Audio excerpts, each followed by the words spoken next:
அது மட்டும் இல்ல, கொரோனா காலம் இன்னைக்கு அரசாங்கத்துக்கு வரி வருமானம் கிடையாது, ஜிஎஸ்டி வருமானம் கிடையாது, பத்திரப்பதிவு வருமானம் கிடையாது, ரோட் டாக்ஸ் வருமானம் கிடையாது.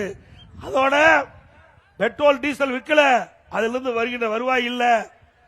அதோட மதுக்கடைகள்லாம் மதுபான கடைகள்லாம் திறக்கல, டாஸ்மாக் கடை திறக்கல, அதில் வருகின்ற வருவாய் கலால் வரி கிடையாது, கலால் வருகின்ற வருவாயும் இல்ல.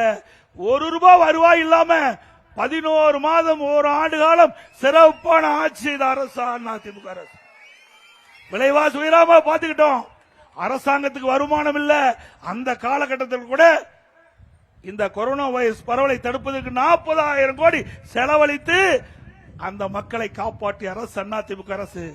அந்த காலகட்டத்தில் மின் கட்டணத்தை உயர்த்தல, வீட்டு வரியை உயர்த்தல, கடவரி உயர்த்தல, பீக்கவர் கட்டணம் உயர்த்தல, குடி வரியை உயர்த்தல, குப்பை வரி போடல.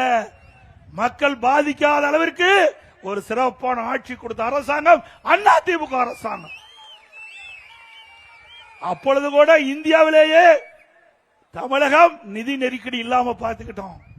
கொரோனா வைரஸ் இருந்த காலகட்டத்தில் கூட ஒரு ஆண்டு வரி வருவாய் இல்லாத காலகட்டத்தில் கூட தமிழ்நாட்டில் இருக்கிற அரசு, தமிழ்நாடு அரசுக்கு வருமானமே இல்லாத போது கூட மக்கள் பாதிக்காத அளவிற்கு ஒரு சிறப்பான ஆட்சி கொடுத்த அரசு அதிமுக அரசு.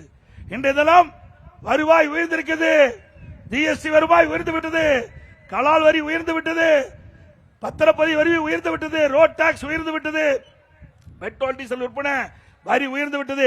இவ்வளவு வரி உயர்ந்து வருமானம் அதிகரித்து கடன் வாங்கிட்டு இருக்கிறாங்க. எல்லாம் கடன்காரன் ஆக்கிட்டாங்க. நான் உட்பட நீங்க அத்தனை பேரும் கடன்காரன் ஆக்குறதுதான் இந்த ஸ்டாலின் ஆட்சியுடைய சாதனை.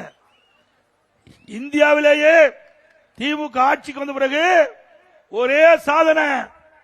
இந்தியாவில் பல மாநிலம் இருக்குது, அதுல கடன் வாங்குவதில் முதல் மாநிலம் தமிழ்நாடு. சுமார் 5.5 லட்சம் கோடி கடன் வாங்கி இருக்கிறாங்க. 1 லட்சம் கோடி 2 லட்சம் கோடி 5.5 லட்சம் கோடி கடன் வாங்கி தமிழ்நாட்டு மக்களை கடனால் ஆக்கியதுதான் திரு ஸ்டாலினுடைய சாதனை. 73 ஆண்டு காலம் 2021 வரை பல கட்சி ஆட்சி செய்தது. அந்த 73 ஆண்டு காலத்தில் தமிழ்நாட்டு அரசுடைய கடன் 5,18,000 கோடி. ஒரு வருடம் கொரோனா இருந்த காலத்தை சேர்த்தி இன்னைக்கு திமுக ஆட்சிக்கு வந்து 5 வருடத்தில் 4.25 ஆண்டு முடிஞ்சு போச்சு. 3 மாசம் முடிஞ்சா 5 ஆண்டு நிறைவு பெறுது. இந்த 5 ஆண்டுல 5 லட்சம் கோடி கடன் வாங்கி சாதனை படைத்த அரசு அண்ணா திராவிட முன்னேற்ற கழக அரசு என்பதை நாம் எண்ணி பார்க்க வேண்டும். ஆக இப்படி நாட்டு மக்கள் மீது கடன் சுமத்திய அரசு தேவையா? தேவைங்களா?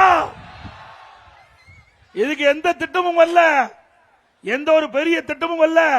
புதிய மாவட்டத்தை உருவாக்கல, புதிய மெடிக்கல் காலேஜ் கொண்டாடல, புதிய சட்ட கல்லூரி கொண்டு வரல, புதிய கலை மற்றும் அறிவியல் கல்லூரி கொண்டு வரல, புதிய பாலம் கட்டல, புதிய சாலை அமைக்கல, புதிய தடுப்பணை கட்டல. எவ்வளவும் செய்யாம இவ்வளவு கடன் வாங்கினது. இந்த பணம் எல்லாம் எங்கே போச்சு? எங்கே போச்சு? மக்கள் கேட்கிறாங்க. ஸ்டாலின் அவர்களே, 2 ஆண்டுக்கு முன்பாகவே நிதி அமைச்சர் திரு பழனிவேல் தியாகராஜன் அவர் ஒரு கருத்தை குறிப்பிட்டார். எல்லா ஆடியோவிலையும் பார்த்திருப்பீங்க.